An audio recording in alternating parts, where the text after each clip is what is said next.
Bonsoir à tous, bienvenue à ce flash d'information. Le président de la République, Alassane Ouattara, a clôturé aujourd'hui sa visite d'État entamée dimanche dans le Haut-Sassandra, le Gor et le Logui-Bois. Il a animé son dernier meeting à Daloa. Comme il a fait dans les autres localités, le président Alassane Ouattara a lancé aux populations un appel à la paix et à la réconciliation. Le chef de l'État a invité les Ivoiriens à tourner le dos aux incompréhensions du passé. Nous allons écouter à présent un extrait de l'intervention du président de la République au meeting de clôture ce matin à Daloa. Au cours des dernières années, malheureusement, notre pays a traversé des moments très difficiles.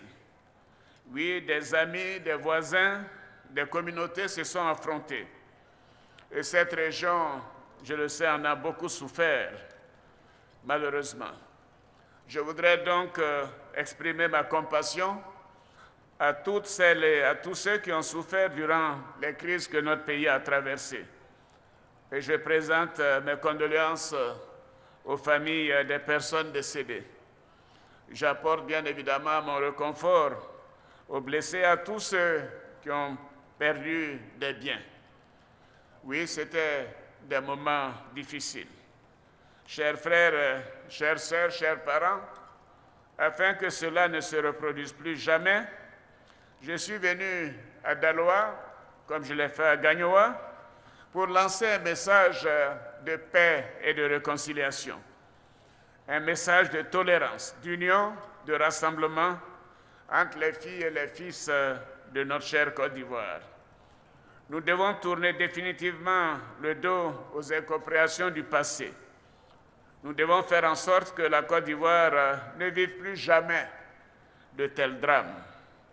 À ma qualité de président de tous les Ivoiriens, quelles que soient les ethnies, les régions ou les religions, je ne ménagerai aucun effort, et vous le savez, pour que tous les Ivoiriens réapprennent à vivre ensemble et dans la paix.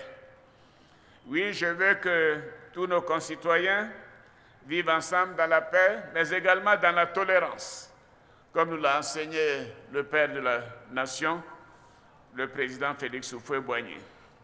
Et je voudrais vous assurer une fois de plus de ma volonté de continuer de travailler à la réconciliation et à la consolidation de l'état de droit et de l'union des fils et des filles de notre beau pays.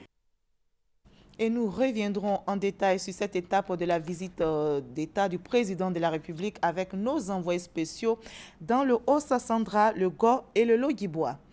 447 pèlerins ivoiriens sont de retour en Côte d'Ivoire. Le premier vol en provenance de l'Arabie Saoudite est arrivé ce matin à Abidjan aux environs de 11 h. Les pèlerins ivoiriens ont été accueillis par la Direction générale des cultes et d'autres personnalités. D'autres vols suivront jusqu'au 7 octobre prochain. La Direction générale des cultes annonce que des dispositions ont été prises pour leur accueil, c'est-à-dire l'accueil des pèlerins et la prise en charge des victimes de l'incident survenu en Arabie Saoudite et qui a fait plus de 700 morts, dont des pèlerins ivoiriens. Au Burkina Faso, l'assaut contre les hommes de l'ex-régiment de sécurité présidentielle est terminé. Selon l'état-major des irréductibles, ont fini par déposer les armes. Journée extrêmement tendue donc hier après l'assaut des forces loyalistes qui avaient pris position autour du camp de l'ex-RSP. Aucun bilan de cette opération n'est encore disponible, annoncent les forces armées burkinabées. En Centrafrique, la journée d'hier était aussi tendue. Elle a été encore marquée par des affrontements. Des tirs sporadiques ont été entendus dans certains quartiers hier soir.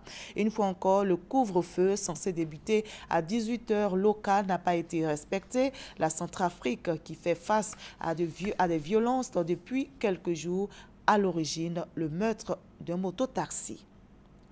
Premier bombardement de l'armée russe en Syrie. Les forces armées russes basées en Syrie ont mené donc aujourd'hui leur première opération de bombardement près de Homs, une ville en partie tenue par des rebelles syriens.